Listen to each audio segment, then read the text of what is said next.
also be able to showcase how they've been able to use digital public infrastructure for citizen-centric services, for making ease of living better for their citizens.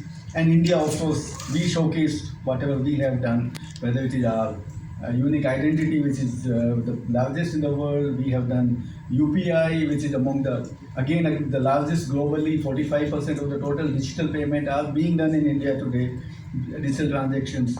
We talked about COVID, where we have the biggest 2.2 billion COVID doses. We talked about DigiLocker, we talked about Umang, we talked about Diksha on education, Swayam, multiple platforms, agriculture. We talked about multiple platforms which have come in agriculture, and there was a lot of reception. They were receptive that we should look at how we could. Similarly, on cyber security, we talked about it, how we are as common citizen, people are facing a lot of issues on cyber security. A lot of frauds keep happening. They don't know how to do. So cyber security, maybe we should also exchange information and share good practices which are being followed in different parts of the world. And third one is on digital skilling. While we are talking about the digital skilling, digital divide has to be bridged. And digital skilling should also be used to reskilling and upskilling our people, similarly in their country. And we should also look at how we can exchange what is their qualification and certification, what is our qualification. Is there a way we can match each other so that talent can be used and they can be seamlessly moved to a place where it is required. So this has been done in the first, and now these are the every working group will have 4 meetings in which we finally negotiate on specific ideas. As you know, G20 is a consensus-based platform. So we all have to have consensus. So now this exercise of consensus building will begin. We have already shared our draft, whatever we are looking at the end of the G20 summit in digital economy working group. They are also looking at it. We are sharing that. We are talking to each other in consensus on that. So this is how we will be talking. So in second digital economy working group, also our focus will be doing any important thing with event, where we are also showcasing how India has led to bridge the digital divide, connectivity for all, which has been our mission, and how Department of Telecom has expanded connectivity multiple ways, whether it is broadband, 4G, 5G, BharatNet. So we'll be talking about that how India has been able to reach the last mile, to the last people, and what are our targets and how we are going to make it in a sustainable manner. So sir will be talking about that in detail. And then we also would like to take them to some of our projects, which are the technology projects. Like in IIT Hyderabad, there will be some projects which are about digital ecosystem. They will also demonstrate how 5G is working, how we are also looking at 6G, Internet of Things. All that will be showcased to the delegates so that they know India is far ahead, even in technology. A lot of work has been done. And we'll also hold a multi-stakeholder workshop on digital skilling, where international organizations, UNESCO, they will also be showcasing what kind of digital skilling is required, how we can have a multi-stakeholder consultation for mutual recognition of digital skills. So on that there will be a major consultation workshop on 18th. And then obviously the negotiation which will be held on these 3 priority areas which we'll be talking about. One is on digital public infrastructure, as I mentioned. Second one is on cyber security and digital economy. And third one is on digital skilling. Now this is about in general about G20. Now we have done a couple of other activities as part of our digital economy working group. 2 major campaigns which India has actually, and this is for the first time that India has done this for all the 20 countries, that we have run 2 campaigns. One campaign is Stay Safe Online, which is running now in all the 20 G20 countries, invited countries, as well as we are showcasing it wherever it is possible. And it is a huge success. We have got millions of hits on that. There are nearly 5,000 posts have come on social media. I don't know how many of you are on Twitter. If you go on to Meti, you will see Stay Safe Online. Almost daily you will find something coming out. Very creative kind of a thing. So a lot of creative contents have been done. These have been done in multiple languages. We have asked these G20 countries also, and our missions, our embassies in those countries, that you can also showcase this in those languages. So that is on the Stay Safe Online campaign. We have a small video on that. Are we ready? We can show that. It was launched by the Sherpa in December when we took over the presidency of. Decisive और action oriented होगी. With the world fast adapting to digital innovations, India is inviting global startups and innovation from all G20 member initiatives in 6 sectors under Digital Innovation Alliance. The G20 Digital Innovation Alliance Summit will be held in the city of Bengaluru and will see global speakers, startups, unicorns, industries, corporate and the government aiming to showcase digital solutions for various world economies. The summit will not only celebrate the startups but find transformative digital solutions that are needed for the betterment of economies and the upliftment of humanity. Transforming billions of lives across the globe, the Digital Innovation Alliance is a decisive step towards equitable growth for one and all, with the vision to create a futuristic, prosperous, inclusive, and developed society at its core.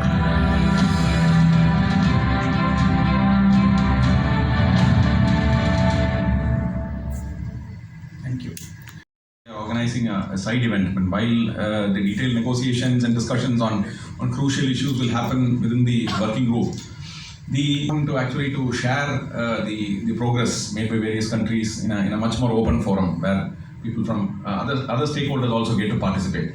So tomorrow I think we have a day-long session where all these very critical topics we will get presentations from a variety of people. So the first topic that we are looking at is on high-speed mobile broadband and its impact on lives of people and society at large and industry specific.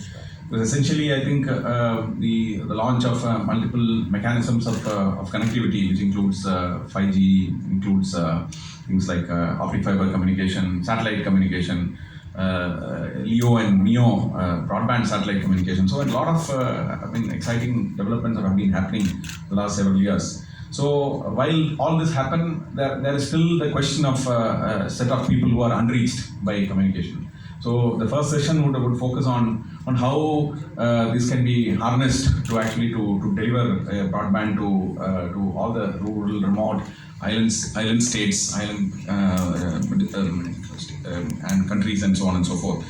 So if you look at in the International Telecommunication Union, which is a UN organization of which India is a part, DOT represents India in this meetings. They have studied this and they have come out with a report saying that a 10% increase in the mobile broadband coverage can lead to nearly about GDP increases ranging from 1.5 to 2%. I mean, depending upon mobile coverage as well as fixed broadband coverage. In fact, fixed broadband coverage can accelerate your GDP by as much as 1.5%. So connectivity is a form of triggering the growth of the economy. So I think this is the theme of the first session, where we have a number of very important presentations to be made by officials from the government of Singapore, from World Bank, from GSMA, and from the Department of Telecommunications. So the focus would be on how to use how to build digital infrastructure, and also how to harness that for the public at large. Essentially, because here there is an issue of how you establish networks and use them in a very inclusive manner, across the various diverse geographies. Because the G20 itself is a very diverse group of countries, which have got different experiences, different kinds of terrain, and so on and so forth. Now, the second panel will focus on a very important consequence of digital inclusion, which I just mentioned. So essentially, I think if you look at the global statistics, only about 55% of the world is connected by mobile broadband, which means that we have still a long way to go before the last man on the planet gets connected. So it's a very challenging task, and therefore I guess the question of how government policy can be harnessed to actually to enable connectivity to the last man in the pyramid, or the bottom of the pyramid, is the biggest challenge. So in India, for instance, and we have the Universal Service Obligation Fund, which is operated by the Department of Telecom. which we use to actually to launch a variety of projects. India's experience in the cabinet recently last year cleared a 4G saturation project, where I think nearly about 30,000 villages which are uncovered by 4G will get the connectivity.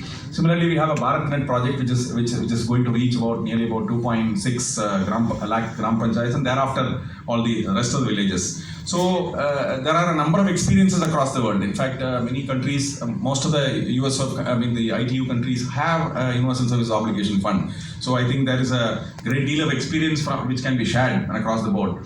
So tomorrow we have a special advisor from the International Telecommunication Union. You have the CEO from CDOT. We have a representative from the Department of Communications of the Government of South Africa, and ISPs and so on and so forth.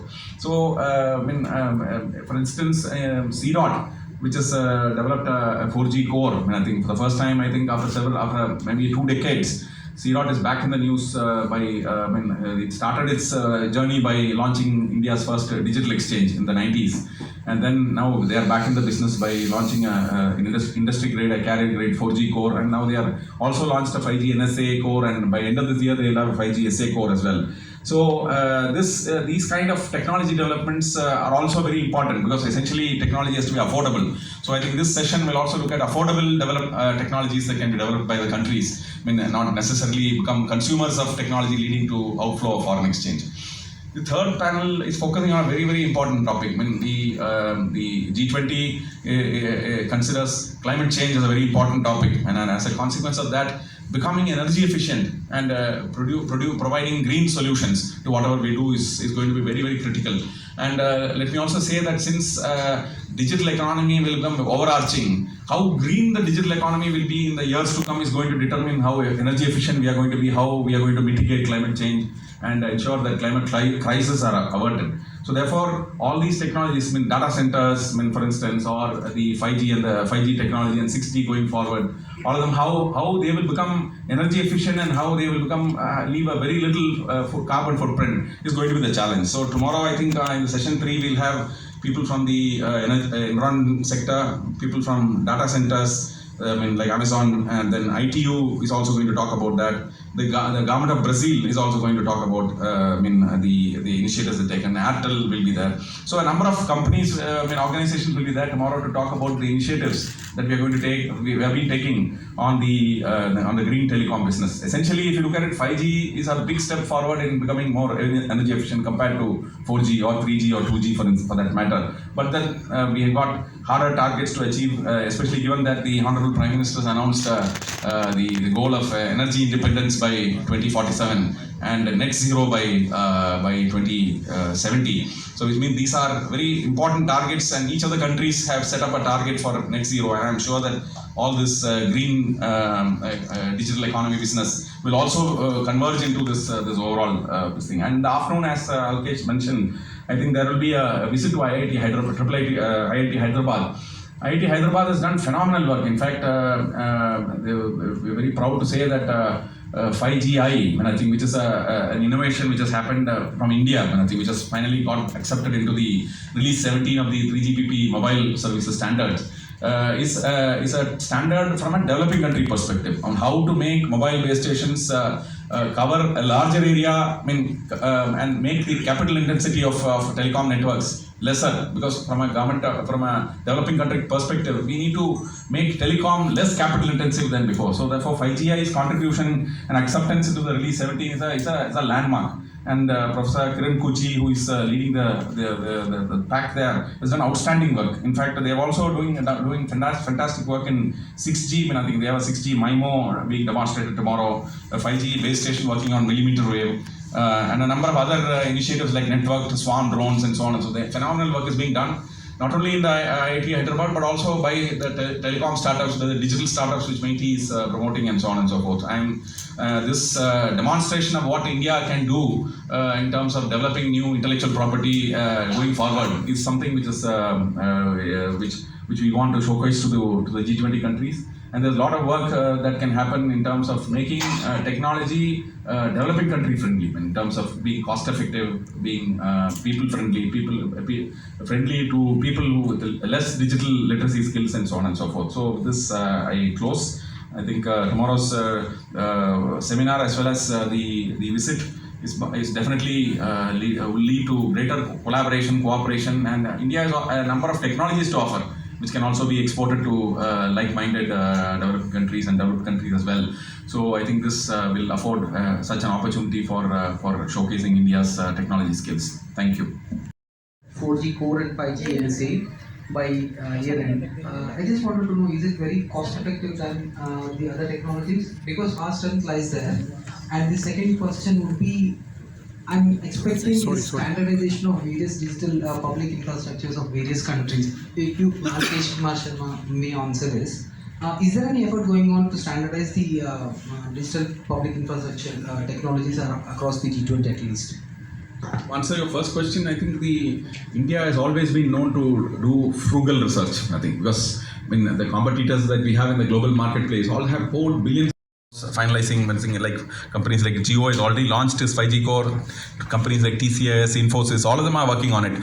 So I'm sure that this is going to spark off an Indian solution to the problem. India's IT services are the most cost effective in the world. That's why we are the IT services capital.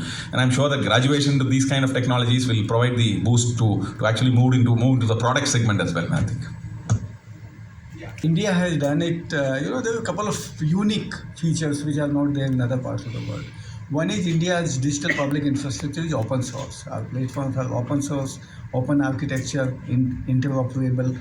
We have done it at scale and we have done it at economy. Now these are our unique USPs. So when we are talking to the other economies, our focus will be that how we can create open standards, basically, so that interoperability becomes that much better. People are it's easy to share. And especially as has been mentioned that G20 is a mix of developing and developed economy and even some of the I would say third world economies. Now to take them all together, we also have to look at how the LMIC, the low and middle income economies, how will they become part of this unique system? Because nobody should be left behind. That is the objective. So we are looking at these open standards. How do we share these things? And India is willing to, as has been mentioned multiple times, that we have already offered to the world that India Stack global. Whatever we have developed, we are willing to share it with anyone. So that is the. Just to add to what Alkesh said, we have a unique ID solution which has been developed by the IIIT Bangalore called MOSIP. It's now been provided to 17 countries. So this is something which is remarkable. I think we should be really incredibly proud of this kind of achievement. Already been floated and the work for installing the passive infrastructure is on. So we hope that by end of this year we'll probably cover a lot of that. Cousin culture and all other things. Basically, if you look at technology as such, its nature is just an extension of human mind. So as much as it affects economy, it also affects culture and all other parameters. It's gradually turning into some kind of Anglophile technocratism that affects culture, that affects all kinds of things. So how you are going to, is there any such issues that are going to be discussed? I think priority. But when I am talking about then when people visit different economies and different geographies, we obviously share. We experience something good and we would like to share anything which is good. And that is what we are expecting, that these people when they go back they will talk about that we have visited so destination, we found it so good. This is something good about that, and we should, obviously that help us in promoting our own, efforts in promoting tourism and culture. So everything will be revolving around economy and technology. Ours will be, yes. Okay. Specific focus of this group is on that. There is a specific group on tourism also. They are talking about that. There is a group on culture. They'll also Thank you. Just to add some thought to what you've said, it's an interesting question. I think the growth of digital economy in India has led to an explosion of Indian content on the digital sector. So I think this is what we are just seeing is the beginning. So I think all the content in various Indian languages, MeitY is working on this Indian languages. So all this will lead to actually development of local content, which will lead to proliferation of local culture and technology as well. To reach the entire population of the country, and we are working on G6 6G technology. So does it make economic sense? A very good question. So, standards, for instance, like since the 5G standards. 5G standards development started probably 7-8 years ago, right? So, if you want to be in the 5G race in terms of developing local equipment, local applications, etc., you should start at T-8, not at T. So, I think if you the 6G, if you look at it, the scoping exercise is going on, and the standards development will start next year. So, the global method is that local technologies are put into standards, into what is called as standard essential patents. So we should, by now, I think we should be developing those patents which can be embedded into the technology, and then we receive royalties later on, I think once the products are built. So it's very important for India to actually work early in the curve, while new technologies are coming up. So I think, like for instance, 5G, I just point out the example of 5GI. I think it's a low mobility, large coverage cell technology. So I think we need to, so we have launched the Technology Development Fund under the USOF. We are funding a number of startups which will actually develop new age technologies which will be plowed into 6G standards. So that's the vision of the Honorable Prime Minister when he released the 6G vision document last month. I invite media friends to have a cup of coffee with us. Every part of our lives to the internet. Technology that has brought our world together in a click has also unleashed the global menace of cybercrime. Today, with nearly the entire human race getting online, no one is entirely safe with insufficient awareness about cybersecurity. In the year of India's G20 presidency, India joins the world in the global effort to address the global need for cybersecurity awareness with the launch of the Stay Safe Online campaign. Safe Online is a global campaign aimed at making netizens across the world more aware and vigilant when it comes to online safety. Whether using strong passwords, using OTP while accessing e-commerce sites, or not keeping sensitive data on portable devices, the Stay Safe Online campaign will empower netizens to stay secure against untoward incidents. Under Prime Minister Narendra Modi's visionary leadership, India joined the global technology revolution's mainstream. Today, with India accounting for 40% of all real-time global online transactions, it is fast embracing technology as a way of life. Stay Safe Online campaign will enable and inform netizens to make the digital world cyber safe and cyber secure for all. Share your videos of safe online experiences with hashtag StaySafeOnline. Log on to www.mygov.in/StaySafeOnline to join the Stay Safe Online campaign.